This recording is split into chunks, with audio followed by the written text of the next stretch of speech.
Just we had nothing for Evansville tonight. They were awfully good. Their pace was terrific.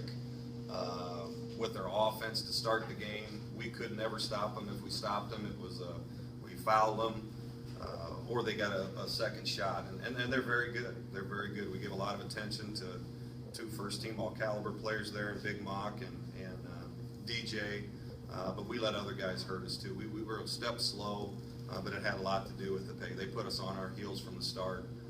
Offensively, we were fine. We got a little uncharacteristic because we got down. We started jacking the ball a little bit too quick, and that was something we didn't want to do today. But it was a short turnaround. I didn't quite have us ready to go.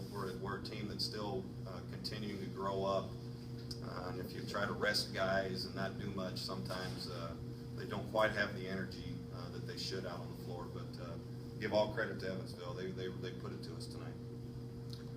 Greg, were you disappointed in the Evansville shot the ball well in the first half, and it didn't seem like there was ever any kind of response on your team's part to kind of deal with that? Yeah, there really wasn't. I didn't feel like until the end when our guys were flying around, because it's easy to when you're down 15 or whatever to fly around and try to get a stop and throw in some shots, but we didn't have a purpose at all with these guys, and we're familiar with them. We know how we want to defend them.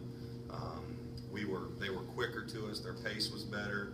We were following them around the whole night, and we were not disruptive at all. And again, that's to credit to their offense. When they're right, they're as tough as anybody in the league to guard. And we couldn't guard them tonight. Is there a chicken and egg thing? Because you fouled in the first half, got yourself into foul trouble, and then it seemed like maybe the fear of fouls affected the defense a little bit in the second half. That happens to us a little bit too, Todd, especially our better defenders. Yeah, in the first half we had 6 guys, I think, over there with 2 fouls, and we still felt okay at halftime. We still felt like we had a chance, but we were not doing anything to stop them. So we're at halftime thinking about, should we try zone? Should we do this? Should we do that? And that's not, we're usually, hey, we're going to guard you man-to-man regardless of whatever, but they were so good on the offensive end, we tried to switch stuff up. But again, we talk about putting 3 stops together, and I don't think we did it all night.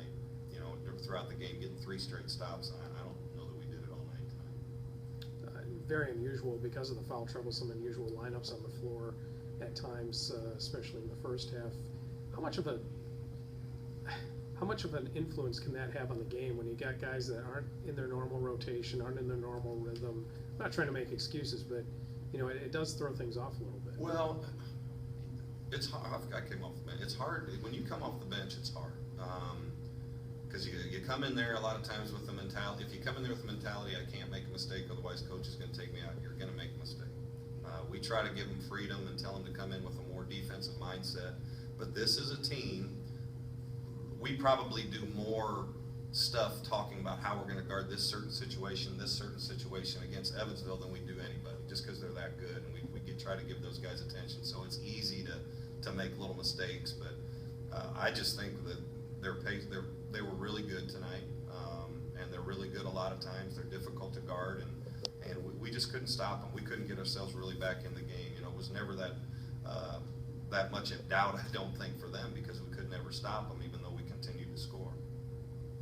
When they have a player, and to your point, when Valentine got hurt briefly, and Christian Benson is playing with the kind of vitality that he was playing with. Yeah. I mean, was that kind of an indicative? It was indicative. We're not supposed to. We're not trying to go out and pressure him, and we went out and pressured him, and he gets to the rim twice in a row. That's just you think you can't relax with DJs out of there. You need to make a little run. You need to try to get some stops strung together, and we didn't. They did a great job. Their guys, and then your guys off the bench, they're working on trying to get their bench deeper as well, and. Marty's giving them a little more leeway, counting on them a little more, letting them make plays, and I thought they were all pretty darn good. I thought each one of those guys helped them win tonight.